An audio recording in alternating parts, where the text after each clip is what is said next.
ফেসবুকের যে নতুন মনিটাইজেশন টুলস এসেছে, এটা যারা পাননি তারা তো ভাবছেন কবে পাবো, এবং কিছুটা দুঃখ প্রকাশ করছেন। যারা পেয়েছেন তারা অনেকটা আনন্দ করছেন, অনেকে তো আবার সেট আপও পেয়ে গিয়েছেন। একদম ক্লিয়ার কাট কনসেপ্ট যেটা অরিজিনাল, সেটা আজকের ভিডিওতে একদম পরিষ্কার হয়ে যাবেন আপনি, যার ফলে এখান থেকে আর্নিং করা বা ইনকাম করার যে বিষয়টা রয়েছে কিভাবে করতে হবে, কোথা থেকে ইনকামটা আসবে, কিভাবে আসবে, পরিষ্কার বোঝা যাবে। প্রথমে চলুন দেখে নিই যে ক্রাইটেরিয়া কি রয়েছে। অর্থাৎ এইটা যদি এই যে লক রয়েছে, এটা লক ছাড়িয়ে যাবে এবং আপনি সেট আপ করতে পারবেন কিভাবে। এখানে যদি আপনি ক্লিক করেন, ক্লিক করলে দেখুন সেই একই রকম ফরম্যাট। অর্থাৎ আপনি চাইলেই আই অ্যাম ইন্টারেস্টেড, এখানে ইন্টারেস্ট আপনাকে দেখাতে হবে, এখানে কিছু লেখালেখি যেটা করতে চান করবেন এবং সাবমিট ইন্টারেস্ট করে দিলে হবে। এটা গেল প্রথম। এবং এই টুলসটা পেতে গেলে কি কি লাগবে সেটা তো আমরা মোটামুটি সবাই জানি, যে কমিউনিটি গাইডলাইন মেনটেন করে চলতে হবে, কোনো রকম ফালতু ভিডিও দেওয়া যাবে না, কোনো কন্টেন্ট চুরি করে দেওয়া যাবে না, এবং 10,000 যে ফলোয়ার্স বা ভিডিওতে প্রচুর ভিউ হতে হবে। এগুলো তো নর্মাল, আমরা সবাই জানি। ঠিক একই ফর্মুলায় এটাতেও কিন্তু আপনাকে থাকতে হবে, তাহলে আপনি সেট আপটা করতে পারবেন। আচ্ছা, সেট আপ তো আপনি করে নিলেন, তারপরে কি হবে, আর্নিংটা কি হবে?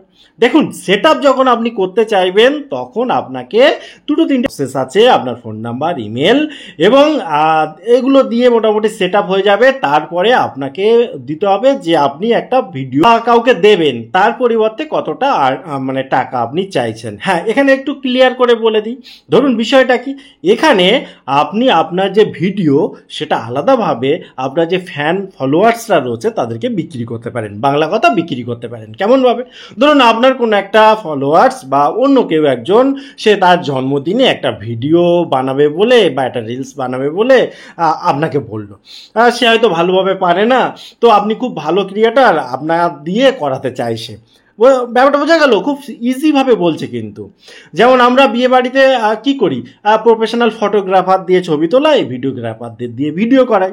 তো ঠিক তেমনিভাবে কেউ একজন আপনাকে বলল এবং আপনি আগে থেকে সিলেক্ট করে রেখেছেন, তার পরিবর্তে ওই যে কাজটা আপনি করে দেবেন তার পরিবর্তে কত টাকা আপনি চার্জ করবেন, অর্থাৎ কত টাকা নেবেন। এবারে এই যে সেট আপটা করে রেখেছেন আপনি, এবারে যদি কেউ ইন্টারেস্টেড থাকে তো সেখানে এসে জানালে আপনি তাকে সেই সার্ভিসটা দেবেন। এই হচ্ছে সিম্পল প্রসেস। এবারে দেখুন, এখান থেকে যারা পেয়ে গিয়েছেন অলরেডি, তাদের আনন্দ করার বিশেষ কারণ আমি দেখছি না। কারণ আজকের ডেটে কে বা বলুন ওই টাকা খরচা করে ওই আপনার কাছ থেকে ভিডিও করতে চাইবে? হ্যাঁ, হতে পারে কিছু কিছু ক্ষেত্রে, কিন্তু ম্যাক্সিমাম ক্ষেত্রে আজকের ডেটে কিন্তু এরকম অপরচুনিটি খুব একটা আসে না, ওই স্টারের মতো আর কি। এবং দ্বিতীয় কথা হচ্ছে যে আপনি যে এখানে এত পরিশ্রম করবেন, সেই পরিশ্রমটা না করে আমি মনে করি অন্য যে কন্টেন্ট আপনি বানাচ্ছেন তার উপরে বেশি করে ফোকাস করুন। কারণ আমি এর ভেতরে খুব বেশি একটা আর্নিংয়ের চান্স কিন্তু দেখতে পাচ্ছি না। এটা আমার নিজস্ব ওপিনিয়ন, আপনার আলাদা হতে পারে। এবং যারা এখনও পাননি তাদের দুঃখ করার কোনো কারণ নেই, কারণ বিষয়টা আমি অলরেডি বলে দিয়েছি। তবে হ্যাঁ, এখানে একটা কথা বলে রাখি, হতে পারে ভবিষ্যতে যে এর ক্রাইটেরিয়া কিছু চেঞ্জ হতে পারে। কেমন, অন্য সাইট রয়েছে সেখানে কিন্তু আগে থেকে কিছু কন্টেন্ট আপলোড করার সুযোগ থাকে, ছবি বা ভিডিও, এবং কেউ যদি মনে করে ওখান থেকে কিছু ডাউনলোড করে নেবে, সেক্ষেত্রে কিন্তু সেই টাকার বিনিময়ে সেখান থেকে ডাইরেক্ট ডাউনলোড করতে পারে। অর্থাৎ সেই ডাউনলোড করে যদি সে অন্যভাবে ইউজ করে, সেক্ষেত্রে আপনি কিন্তু তাকে বাধা দিতে পারবেন না বা কোনো রকম কপিরাইট দিতে পারবেন না, কারণ আপনি অলরেডি তার থেকে টাকাটা নিয়েছেন। কথাটা বোঝা গেল?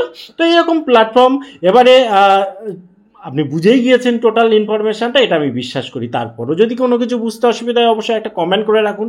টোটাল ইনফরমেশন কেমন লাগলো অবশ্যই কমেন্ট করতে ভুলবেন না। আবার দেখা হবে পরবর্তী ভিডিওতে। ততক্ষণ ভালো থাকুন, সুস্থ থাকুন, bye bye. Facebook creator store font monetization বিষয়টা ক্লিয়ার হচ্ছে কিনা অবশ্যই কমেন্ট করতে ভুলবেন না।